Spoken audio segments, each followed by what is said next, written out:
In this video, I will show you how to accept suggested text in Gmail. If you find this video helpful, please don't forget to like and subscribe.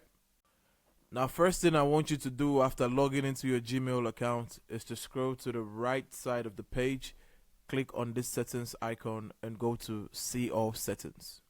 Now in See All Settings, I want you to ensure that Smart Compose is on by clicking on Writing Suggestions on.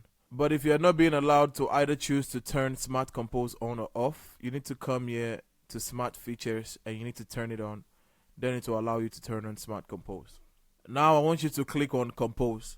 And here, as you type your email, you look out for suggestions that Gmail will give you.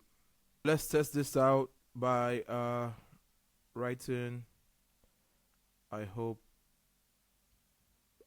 So you see, Smart Compose is giving us a suggestion, and to accept this suggestion, we need to tap the tab button. And just like that, we've accepted the suggestion from Gmail. And that's how you accept suggested text in Gmail. If you find this video helpful, please don't forget to like and subscribe. Until the next one, see ya.